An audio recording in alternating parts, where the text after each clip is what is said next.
Hello, and welcome to the Lobcast Podcast, Mixers in Marketing. I'm Stephanie Donaldson, your hostess with the Marketing Mostess, and I'm the Senior Content Marketing Manager here at Lob. I'm thrilled to be joined with Summer Hanlon, our Director of Customer Success and resident direct mail expert, as she joins me for a drink and a conversation around direct mail. Welcome, Summer. Do you mind telling our listeners a bit more about you and your career in direct mail? Sure thing. As you said, I am the Senior Director of Customer Success as well as Lob's Expert in Residence.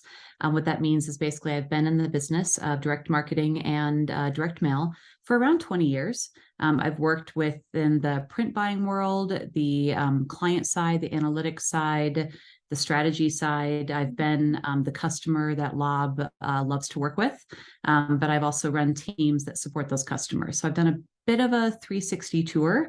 And I'm really excited to be part of the Lob team. Well, excellent. Welcome to the show. So today we're going to be talking about budgets and sipping on some Beermosas. So if you want to, cheers. Listeners, if you want to make this cocktail at home, it's going to be a 2/3 to 1/3 ratio of light beer, such as Corona or Blue Moon, and then OJ to top it off. It's essentially a mimosa, but beer in place of champagne. All right, so let's jump into the topic of the hour, budgets. One of our previous State of Direct Mail reports noted that marketers allocate between 10 to 50% of their marketing budget to direct mail. Summer, do you think that statistic is still accurate for marketers looking at their 2023 plans? Yes, I would say that statistic is still accurate. And the reason for such a wide range is because some businesses leverage direct mail purely for transactional use cases or legally required mail. And others will leverage it for both those required mailings and marketing mail. Regardless of the budget percentage, though, the important point is to make sure that you forward plan for your budget with an eye for that anticipated ROI. And so as DM budgets continue to increase year over year, because DM continues to prove out as the most efficient marketing channel, it's really essential that you make sure that you're forward planning with that eye for the future. I mean, I don't think any marketing tactic has slowed in how much it costs. I mean, maybe Facebook advertising, since I feel like they're kind of looking for people, but, and I will say, on my own side, I prefer getting marketing mail than transactional mail, though I do understand that, yes, that is the best way to get bills sent out, the compliance communications, but I much more look forward to getting a coupon in the mail than a bill from my doctor's office. But now that we've talked about a bit of what portion of a marketing budget should be allocated to direct mail, let's discuss what adds up in budgeting for direct mail marketing itself. So when I think about budgeting for direct mail marketing, I think of the 3 Ps. We've got printing, postage, and production. The silent 4th P of paper kind of hides among the printing costs in my view. Summer, am I being too broad in breaking down direct mail marketing costs into those 3 buckets? What should marketers, especially those that are new or haven't worked in direct mail marketing before, account for outside of the 3 Ps of printing, postage, and production? I don't actually think you're being too broad. Those 3 Ps directly ladder up to the overall cost of a direct mail budget. Postage is always the largest cost, and it continues to rise, and it will continue to rise. And determining whether you can afford to use standard versus first class postage is completely dependent on your content and the need for your speed to market. Some additional considerations are if you need to consider costs for an outside design agency or a data provider, or even a back-end analytics service to prove out the performance of your direct mail program. I mean, you're speaking my language. We all love analytics in marketing. We all love understanding what's actually working, what we can test, what needs to be improved.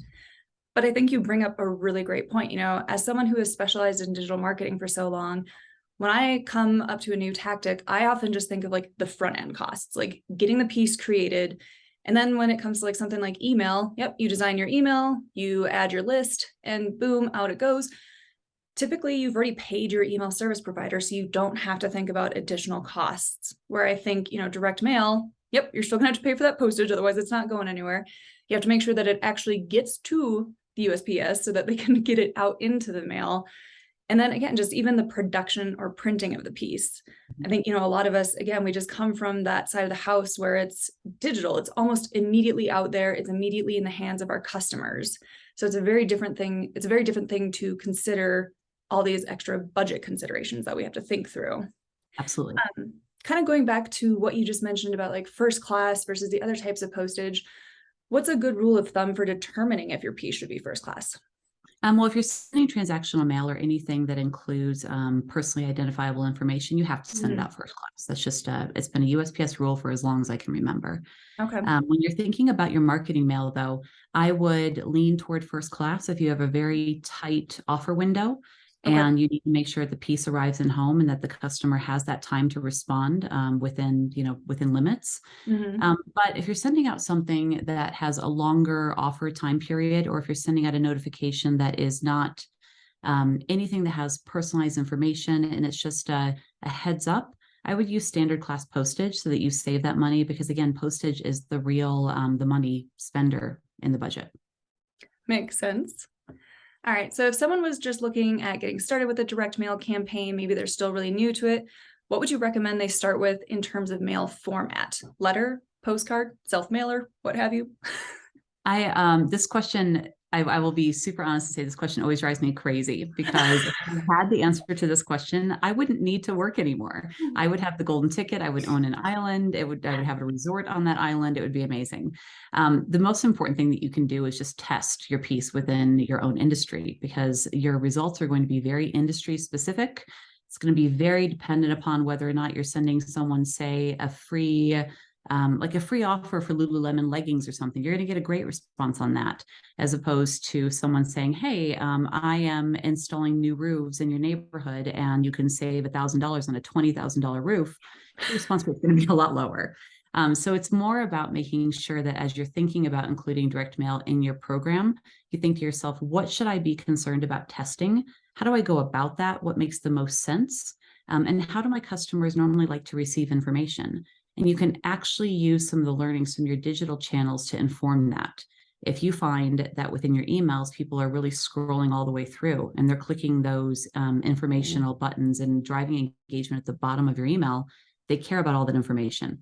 Maybe work with them with a more long form letter. If you generally only get responses within your digital channels above the fold, which is like a digital term for anything that's in the top third, then I would potentially even look at going with a postcard, because that means that your consumers are interested in just very snackable information and something they can quickly scan and take action upon. No, that's fantastic advice. Since I come from the content marketing side, I love doing A/B tests on like what words inspire action. Like, okay, we've seen a lot more people open our emails when we have a question in the subject line. Well, why don't we copy that over to our postcard design? We should ask them a question, on one side that forces them to flip it over and look at the other. Yep. And I think you also bring up a really great point, because you were on the webinar with Evan Metrock.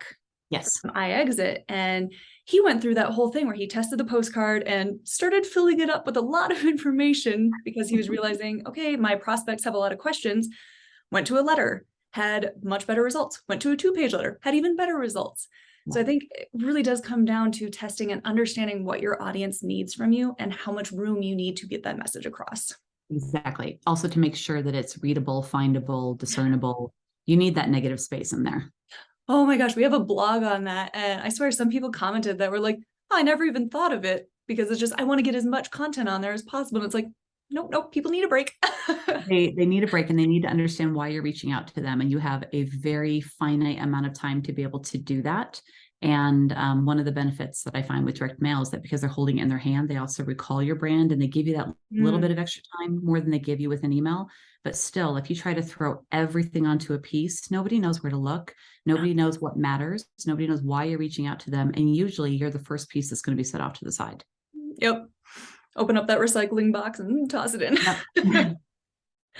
So kind of talking through one of our customers who has trusted us, I think a lot of other reasons that marketers come to us, because we have one area of cost savings in that we operate on a fixed pricing model. So if I were running several marketing campaigns and wanted to maximize all my available channels, I can quickly tally up what direct mail is going to cost. Whereas like my budgets for PPC, social media advertising could be a lot harder to predict based on the targeting, keywords, competition, and so on. So Summer, what was your experience like in managing budgets for direct mail without a fixed pricing model? It was labor intensive. It was incredibly manual. It was the bulk of my brain spend. When my brain spend needed to be spent on thinking about my strategy and my objective and who I'm reaching out to and why, and does my offer even make sense to them. Instead, I was on the line with different printers and trying to get quotes, and then thinking about how do I even fit in that queue, especially in something like Q4 timeframe. You can be in line for 2 months just to get something on press. And so I was spending most of my time doing what you would call like production work versus actual like marketing strategy. And it made it much harder for me also to anticipate what my end of the year cost needs would be, because costs also fluctuate so much seasonally, and depending on the printer you're able to get on press with, your relationships, and it can just be incredibly labor intensive. No, definitely. I think that's like the same as people who wait to start planning their holiday party on like December 3rd. Like, yeah, pay a lot more and you might not get in. You're probably having it in your office. Hope you've got good cocktails. Yeah. But, scheduling and deadlines are two words that every marketer hears day in and day out. But speaking of deadlines, what's the typical lead time that marketers should account for if they were working with a like traditional print partner on their own? It can really range. And the reason I say that is because, say you're part of a large organization that has a procurement team with a pre-selected, pre-qualified list of providers. For something like that, they've already gone through all of that rigmarole, and they're part of the system, so to speak. And then your procurement team would just be working with them to bid things out. And it might take a week or two. And then you're just going to go through like change order forms and things like that. But then also finding time on press, it depends on how good your relationship is with them. Again, Q4 is a really tough time. So if you're trying to get something out for like a B2C e-commerce type of brand, you're going to have a hard time if you didn't schedule something with them in, say, August or September, or they owe you a favor getting on press at the time that you actually want to get on. So it can range from a couple of weeks to a couple of months, depending on the time of year, the type of organization you're a part of, the size of your organization, I'm trying to find the right word to use, but like, the brand awareness. Say you're a brand new brand starting out, and the printer has a choice between you and I don't know, Comcast. Yep. They're going to pick Comcast because that's the forward business plan that they're looking at. And so I think it takes longer when you're a smaller brand, and it takes longer when you have smaller runs. I imagine so, because I'm sure the printer is looking at, okay, I can print 20,000 pieces or 1,500 pieces. I'm gonna go with the 2 million. Yeah, 2 million a day. Yeah. Whew. Yeah. That's a lot of ink. A lot of ink. It's a lot of paper. All right, so we've talked a little bit about budgets and cost considerations, but let's dive deeper into the tactics for saving money on direct mail. Do you think direct mail is a channel where the saying is the more you buy, the more you save? Is this like going to Costco, where if I buy direct mail in bigger batches, I'm going to save money? It can be, because the more that you spend with a printer, the lower your cost per thousand is going to be. And if you send a small amount, you could actually be hitting their minimums. And they have minimums just to be able to protect their press time and to be able to protect their personnel hours and the pay that they have promised to their own teams. So when you spend more, you tend to get more for less. With that said, though, not everybody can afford to do that. Not everybody has the budget to be able to send $1 million or $2 million every single month and be able to have a cost per acquisition that's lower. Some people actually want to send a very highly targeted, very segmented, very personalized campaign that requires a lot of different versions. And when you do all of that, you start to rack up additional costs. I imagine so, because if you're doing personalization, like swapping out photos, swapping out even CTAs, or even just the layout, that's going to be have to be a whole different run. Completely. That is when you do something like, offset printing. As we know, one of the biggest benefits with Lob is that your cost is the same whether you send 1 piece or 1 million pieces. And within that, your ability to personalize is 1-to-1, which is really unheard of. Yeah, no, we love that. And I think that kind of leads nicely into our next discussion topic about address verification. Just because if you are trying to do that personalization, you want to make sure you're personalizing it to the right person at the right address. So, Summer, what are some of the ways address verification can save marketers money for their precious budgets? The biggest cost savings for address verification is in reducing return to sender mail. And as more people are using first-class postage for marketing mail, because of that speed to market, the more that we're seeing return to sender rates that are not incredibly favorable. And I say that because first class mail always allows for return to sender mail to then go back to the sender. So if you're sending standard, you don't get return to sender mail. It's a bit of a black box. You have no idea how much is not reaching your customer. Sure. So when you upgrade to first class, you get that return to sender, and those numbers have been shocking for some of our customers. And many of them have moved into the AV product because it can help you ensure that the piece you're wanting to send actually reaches its destination. And that just saves you postage, first and foremost, let alone all of the money for the collateral. But the postage is really the bulk of your spend. I've actually seen a customer that that uses our AV tool on the front end and on the back end. So on the front end being like top of funnel, you're just inquiring, you're just putting in your address to figure out who in your area might be able to help you with what that customer provides. Sure. So they qualify in the front end. Then at the end, they also double check it and qualify it again. And they've seen the return to sender ratings go below 1%. So it's just, it's a huge money saving tip that I think more people need to take advantage of. No kidding. And I guess that really ties back to what we were talking about earlier with, compliance and making sure that, you're not sending out personally identifiable information and someone else ends up getting it. You want to make sure that comes back to you so you're not, releasing your customers' private information. Yeah. Nobody wants a data breach. So yes, very good point. I feel like it's been a while since I've seen one, but knock on wood there. So I'm sure you know what I'm going to be asking next as it concerns address data, marketing lists. What advice would you give to marketers who are looking to buy or who are looking at buying mailing lists, and how can they make sure that they are on or under budget? I could go down a rabbit hole for this for quite some time because I actually ran an analytics department that did this for a couple of years. But the short and sweet here is when you're looking at marketing lists, you are likely in a world where you're maybe beginning or continuing an acquisition program, because that's where lists really come in handy. And you want to make sure that when you're looking at lists, you have a really good idea in mind of what your best customer already looks like. Because then what you can do is work with a list provider to find those variables that differentiate your best customers from maybe even your worst customers, and say, these are the demographics that really matter to me. This is the type of purchase history I'm looking for. This is the type of this is what the customer looks like. And not only can they give you a list that more closely resembles that customer, but then they could potentially even tailor that list later on to build you profile or response models that get you even closer to what you're looking for as you continue to develop your program. So it isn't necessarily as much about on or under budget. It's about making sure that if you're going to go the extra mile to purchase a list, you're not purchasing a broad list with very few qualifiers. You're getting as close as you can to your best customers. No, and that makes sense. And I think this is one area that really differentiates direct mail from email, in a sense that email world, you do not buy lists unless you want to be blacklisted or you want your spam rates to go through the roof.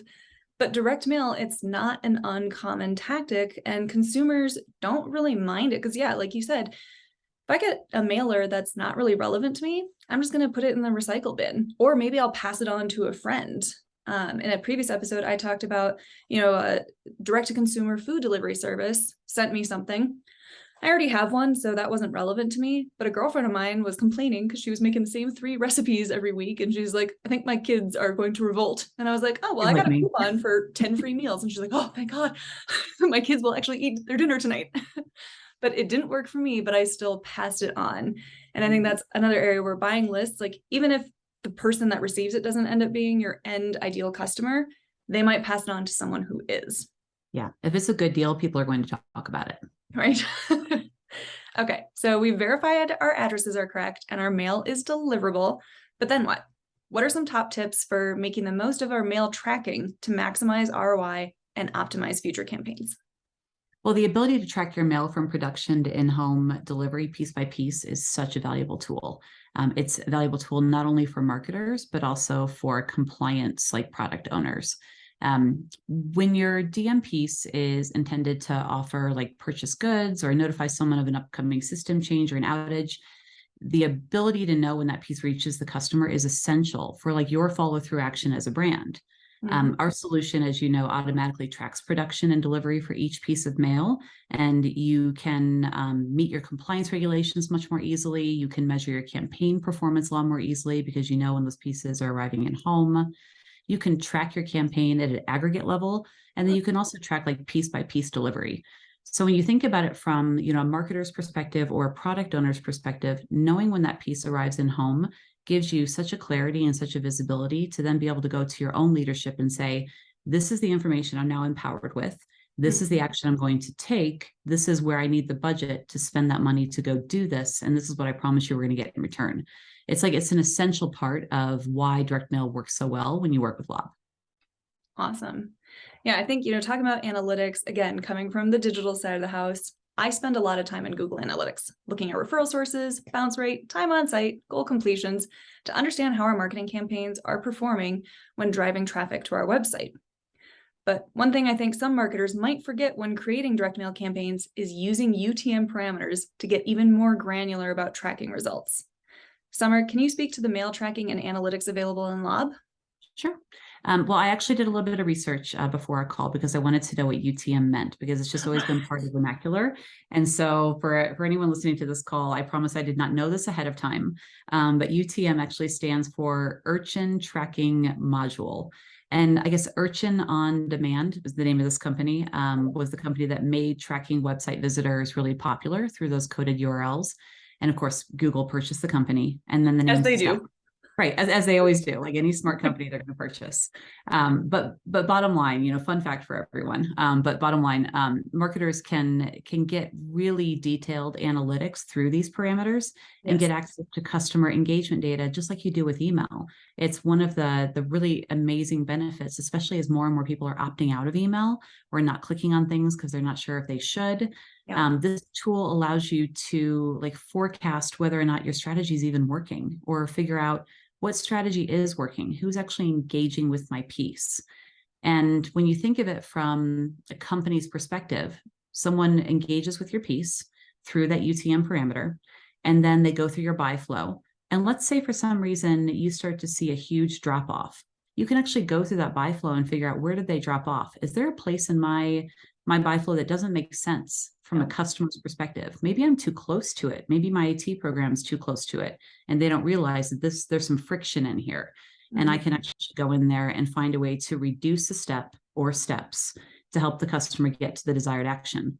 Without those UTM parameters, it's a bit of a black hole. So it's an incredibly valuable tool that brings direct mail even closer to the digital world.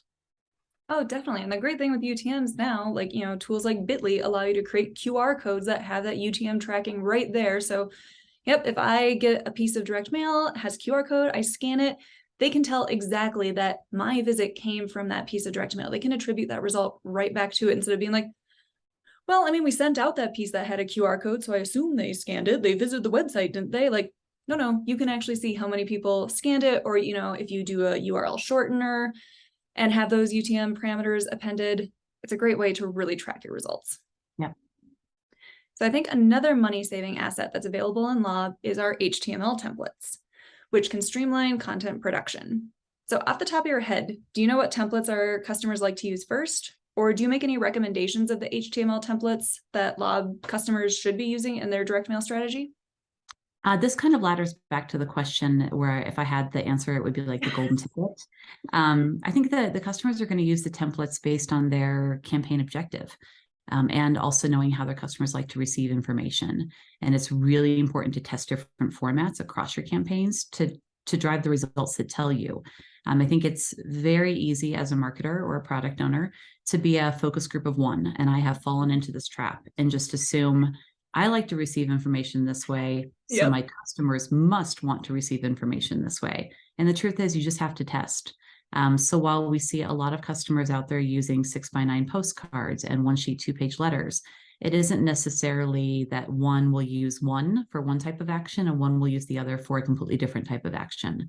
We actually see a lot of usage across the board. Cool. No, and I think the same thing. I've been a social media manager for 12, 13 years now. And it astounds me. I will know so much about my audience, and I'm like, this is the perfect post. It has everything they love. Womp womp. Nobody engages with it. And then I'll be like, oh, this is kind of a funny Friday post, and it goes viral. You never know. I feel like in marketing, our audiences are always surprising us. They're always changing what they like, what they engage with, what they react to. So you just constantly have to be testing that, changing up your format, changing up your messaging, really to understand how their needs are changing and what they're taking action on. Absolutely. And usually with direct mail, it's not a one and done. You want Yep. to continually make sure you're top of mind. So you could test one format with the follow-on of another format, or you start with a letter and you do a follow-on email, and then you follow up with a postcard maybe a couple weeks later. There's so many things you can play with. Oh, yeah. No, and I've talked about in other podcast episodes, I really wish at one of my previous organizations, we had tested direct mail in our email nurture series, because we had a series of like 7 or 8 emails, over spans of weeks, but it was like, had we popped up with like a postcard and it was a QR code, hey, we have a personalized video from your sales rep, get to know them, book a meeting. It would have been such a great way to test, like, okay, we're starting to see that people are not opening emails 6, 7, and 8. Why don't we follow up with a piece of direct mail so it gets their attention, and then they can take action right there, instead of hoping that eventually when they're cleaning out their inbox, they're like, no, whoops. Yeah, because most people don't do that. It's Right. like a general practice. You just click that little checkbox. Nope. So any other money saving tips you'd recommend to our customers that you'd like to touch on? I think the other really big one, and a lot of marketers and product owners are getting into this space, is to automate as many campaigns as possible. Yep. I think the days of manual ad hoc campaigns are really moving behind us. There is still a world where that is very much a real world situation for a lot of people, but it is becoming less common.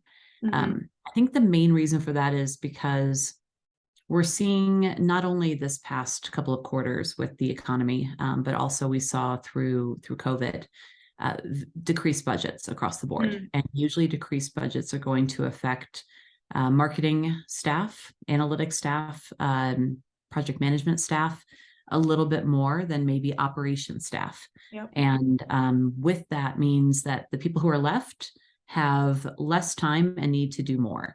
And so how do you combat that?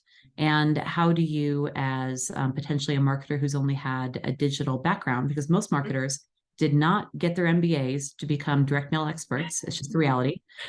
You don't necessarily know where to start or how to do it. And you certainly don't want to be repeating a manual process over and over. And so with tech forward companies like Lob, people are partnering and finding out that there are ways that you can automate so many of your campaigns. So you can use that brain space to be thinking about, what is my strategy? Yep. Why is my strategy? Is it working? And spend a lot of time looking at those back-end analytics and partnering with those BA people, those business analytic people, and figuring out, okay, what does that tell me and what do I need to be doing next, versus trying to think through, do I have the pricing I need? That pricing expires in 24 hours. Am I going to get on press in time? Is this creative going to get improved in time for that pricing still to hold? It's such a manual thing. So to be able to automate as much as possible just really helps everyone. No, awesome. And I think you teed us up nicely to our last discussion item for today, which is doing less with more. Again, I've been in marketing 12, 13 years. I cannot think of a time when leaders haven't asked our teams to figure out how to do more with less. And automating marketing tactics is one of those fantastic opportunities to do just that. Like I said earlier, I think I've missed out on some great marketing results by not widening my campaign's reach via direct mail. What immediately comes to my mind is automated customer journeys and adding direct mail as a touch point, such as abandoned cart campaigns, celebrating customers' birthdays or anniversaries or company milestones, cross-selling, or reaching out to those that have unsubscribed from your digital communications. In your experience, Summer, what are some automation triggers that marketers should take a second look at to see if direct mail is a good fit? You touched on a lot of them. So in my history, I've worked on abandoned cart campaigns, event-based triggers, competitive browse follow-ups, meaning someone's searching one of your competitors' sites, win-back programs, retargeting anonymous website visitors, and definitely expanding your marketable base. Those are the ones that I've seen that have driven the quickest wins. And the program that I'm seeing right now that's really taking off is that trying to expand the marketable base, because that one is just such a hot topic right now as more and more people are opting out of email. Yep. It's the same thing, 2 or I guess a month ago, it was Thanksgiving, all those Black Friday, all those Cyber Monday. And it's all these companies that I'm like, I haven't seen your name in my inbox since last Black Friday. Yeah. And it kind of forces me to go through my emails to be like, okay, who am I actually opening emails from? Unsubscribe, unsubscribe, unsubscribe. But some of those brands I'm still interested in. It's just I'm bombarded by their digital communications. So that's a perfect opportunity that as soon as they've seen I've unsubscribed, they have my address, I've purchased items from them before, send me a postcard that features an item I've bought, maybe something complimentary, a coupon code. I will probably come back to the website to make that purchase. I may not sign up for your emails again, but you still got my repeat purchase. All right, so we kind of talked about some use cases there. So what should marketers think about when it comes to direct mail in certain automation sequences, such as factoring in production time, mail pickup, mail sorting, all of those different variables that go into mail production? Yeah, one of the biggest benefits of automating your mail program with Lob is that you know the amount of time it takes between an API call and in-home delivery. I mean, that is just such an amazing visibility that people don't normally have. This gives you the power to add direct mail to your omni-channel program and to know when it's actually going to arrive in home, and then to be able to figure out, what is my follow-up strategy? Am I going to reach out to them with an email or an SMS, or potentially work on like a targeted social campaign, knowing that it's sitting on their counter for the next 17 days? You can tighten up your offer windows. You can meet your compliance related deadlines. I mean, all of this is really essential, regardless of whether or not you're a B2C marketer, B2B marketer, or someone who's like running a compliance program. No, that's a great point. So when you're thinking about, automation, obviously the customer journey comes to mind. So we've talked at length about how direct mail works across the entire marketing funnel. But if a marketer's budget is a really big concern, where would you recommend that marketers look to start adding direct mail to get the best results? Like, I think when I think of it, I've seen so many use cases around win-back campaigns, with acquisition as a very close second. But for many industries, especially those that ship products to consumers' home, win-back seems like such an easy win, like that example I just gave before where I opted out of the email. That audience has already purchased, so you have their information. You can personalize the marketing message to upsell or cross-sell. Summer, what are your thoughts? I am a big proponent of a win-back program that either leads with direct mail or leverages direct mail as one of the main components. And that is because I've been in a fortunate circumstance where I've stood one up for a Fortune 100 brand, and it was just gangbusters. The reason I think that direct mail works so well within the win-back stream is because when you think about all of the intel that you have on these consumers, the fact that you've already spent the money to develop the relationship, and what you can do as a follow-up, you realize like that's like low-hanging fruit. You possibly even know why the person left. And if you were to just be honest as a brand, I think of, Domino's, the way that they just basically came out and said, yeah, we know our pizza's not that great, but we're going to do better, kind of thing. Like when you just own it, and you put that on a piece of direct mail versus an email, which an email can be easily overlooked. You are offering the customer to re-engage and to restart that relationship. And I've seen some amazing win-back campaigns, especially ones that are highly personalized, where they will, the brand will reach out to you and they'll say, we're so sorry you left. We own up to, what we did or what we didn't do for you. We know that you love this product a ton, or we know you love this meal because you ordered this meal every week through this meal delivery service. And we are going to offer you like this number of these free meals if you come back. Like the power of that, it's like the person isn't even being marketed to anymore. They don't feel marketed to. They feel like they're being spoken to about something that matters to them, because they probably didn't want to leave. They probably didn't start purchasing with you because they knew at some point they wanted to leave. That's not how relationships normally go. And so you have such a unique opportunity using direct mail as part of hopefully an omni-channel approach to get those people back in the door and to re-engage with them, and maybe even create a stronger relationship because they decided to reconsider you again. The other one that I think is worth bringing up again, although I sound like I'm repeating myself, is the idea of expanding your marketable universe. And the reason that is so key is because year over year, even month over month, brands are seeing their email opt-out rates go through the roof. And there are a number of reasons for this, and you touched on them. People have tons of email inboxes. You've got your work and you've got your personal, maybe your personal times 4. You sign up for things to get that one little discount, that one time that you need it just in time for Christmas, and you forget about it. And then they've sent you 54 emails over the course of the following year, and it's annoying for you. And so then you might spend some time when you're overly annoyed, opting out of all of these brands where you say, I did not want to receive all of these things. But you might opt out of something you actually need to get communication with, or where you say to yourself, I don't want to opt out of all communication. I just want to opt out of this amount of communication. And I've seen brands leverage direct mail not only to re-engage with customers that they've not been able to reach, because I mean, some brands have email opt-out rates above 70%. And these are big brands, like big brands. Yeah. And I've seen the ones that are the most successful owning to the fact that they have inundated you and that you probably feel inundated from lots of different brands. And they've opened up a preference center. They've given you the power as the consumer to say to them on their site, this is how I want to be communicated with. This is how often I want to be communicated with. And the likelihood of someone being driven to a preference center through an email is actually pretty low. But through a direct mail piece, through like an honest letter or postcard, usually a letter works a little better for that, it has a lot of power to be able to then open up those channels of communication with your brand and your consumers. No, I think that is a fantastic point that we've talked about on other episodes of the podcast. We also talk about on the blog. Preference centers like QR codes really need to make a comeback. Because yeah, there are some brands that I've gone to opt out of their emails and then they're like, well, we'll lessen them. And I'm like, well, why didn't you enroll me in that version in the first place? Like, if I keep engaging, then sure, send me more emails because obviously I'm interested.